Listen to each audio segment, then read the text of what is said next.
Hi friends, అందరికీ నమస్కారం. ఇది మా ఇంటి వరలక్ష్మి వ్రతం. నేను వరలక్ష్మి వ్రత పూజని ఏ విధంగా జరుపుకున్నానో, మొదటి నుంచి పూజా సామాగ్రి అలాగే నైవేద్యాలు అమ్మవారికి హారతి ఇచ్చి నివేదన జరిపిన వరకు ఏ విధంగా చేసుకున్నానో ఒక చిన్న వ్లాగ్ చేసి మీకు షేర్ చేద్దామని ఈ వీడియో చేస్తున్నాను. మొదటైతే పూజకి సంబంధించిన సామాగ్రి మొత్తం వస్తువులన్నీ తెచ్చుకున్నాను. టెంకాయలు, పసుపు కొమ్ములు, అలాగే ముత్తైదులకు ఇచ్చేందుకు బ్లౌజ్ పీసెస్, గాజులు, తమలపాకులు, అలాగే ప్రసాదానికి సంబంధించిన సరుకులని అన్నీ కూడా తీసుకొచ్చుకున్నాను. అలాగే తోరాలు కట్టుకునేందుకు అమ్మవారికి పసుపు కొమ్ము మెళ్ళ వేసేందుకు కొత్త దారపుండ కూడా తీసుకొచ్చుకున్నాను.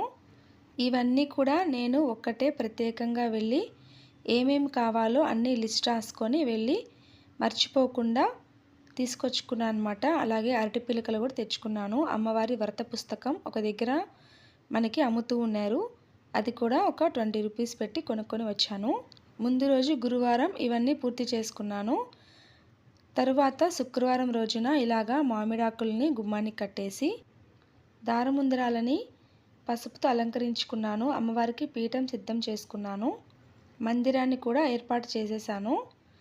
దేవుడికి సంబంధించిన సామాన్లు కూడా నీట్గా క్లీన్ చేసి పెట్టేసుకున్నాను.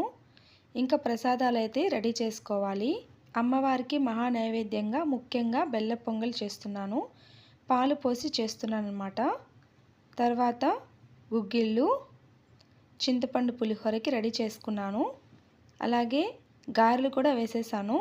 అమ్మవారికి ఎంతో ప్రీతికరమైన దధ్యోజనం కూడా చేశాను.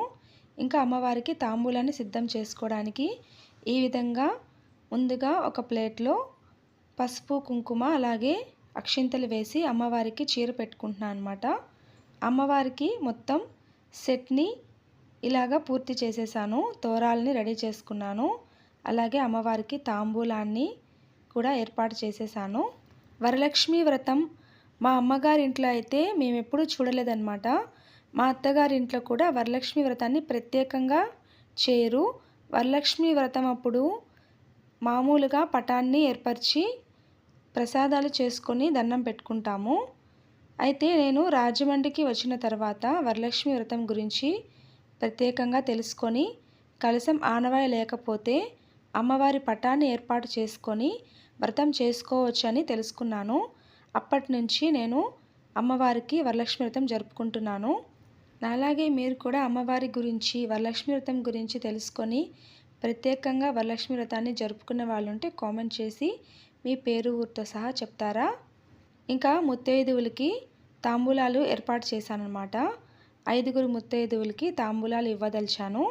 అందుకోసం పసుపు కొమ్ములని, గాజులని, జాకెట్ ముక్కలని అన్నిటిని కూడా సిద్ధం చేసి పక్కన పెట్టేసుకున్నాను. అమ్మవారి ప్రతిమని ఏర్పాటు చేసుకొని పూలతో అలంకరించుకొని అమ్మవారికి మనం ఎప్పుడైనా సరే ఏ దేవుడికి పూజ చేసినా సరే ముఖ్యంగా పానకం, వడపప్పు అనేది పెట్టండి. కులదైవానికి పూజ చేసినా ఇలాగ పెట్టడం చాలా మంచిది. అమ్మవారి వ్రత పుస్తకంలో ఉన్న విధంగా మనం ఫస్ట్ నుంచి అన్నీ కూడా చేసుకోవాల్సి ఉంటుంది. తోరాల్ని ఏర్పాటు చేసుకొని తోర పూజ చేయాలి. తర్వాత ఆ కంకణాన్ని మన చేతికి కట్టుకోవాలి.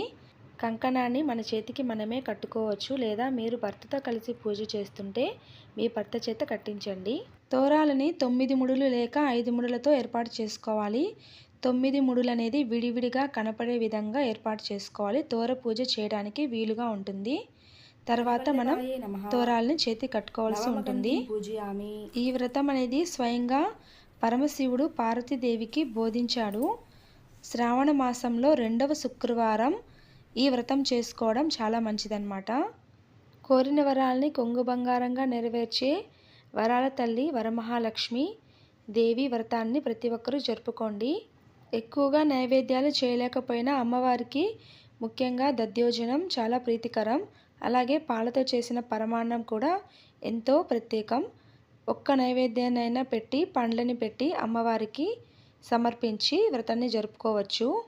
వరలక్ష్మి వ్రతం రోజు ప్రత్యేకంగా పిల్లలకి 10 గంటలకి స్కూల్ అనేది ఓపెన్ చేశారు. అందుకని నేను ముందుగానే అన్నీ సిద్ధం చేసుకొని పిల్లల్ని డ్రాప్ చేసి వచ్చేసి వ్రతానికి కూర్చొని చాలా ప్రశాంతంగా వ్రతానైతే పూర్తి చేశాను. నాకు మా అమ్మ చాలా హెల్ప్ చేసింది. ఈ సంవత్సరమే ప్రత్యేకంగా మా అమ్మ మా ఇంటికి వచ్చిందనమాట. ప్రతి సంవత్సరం నేను ఒక్కదాన్ని వ్రతాన్ని పూర్తి చేసేదాన్ని. ఎటువంటి ఆటంకాలు లేకుండా చాలా సంతోషంగా వ్రతాన్ని అయితే పూర్తి చేశాను. కథనైతే చదువుకున్నాను, మా అమ్మకు కూడా వినిపించాను.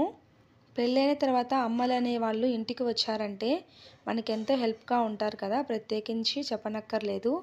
ఇవి కూడా మా అమ్మే నాకు సిద్ధం చేసి ఉంచింది. బొగ్గులు దొరకలేదన్నమాట, అందుకని కొబ్బరి చిప్పల్ని ముక్కలుగా చేసేసి సాంబ్రాణి వేసేందుకు సిద్ధం చేసి ఇచ్చేసింది. ఇందులో సాంబ్రాణి వేసేసి అమ్మవారికి చూపించాను. అలాగే ఇల్లంతా కూడా ఒకసారి సాంబ్రాణి అయితే వేసేసాను. ఇది తప్పకుండా ప్రత్యేకించి వేయాలి అమ్మవారికి.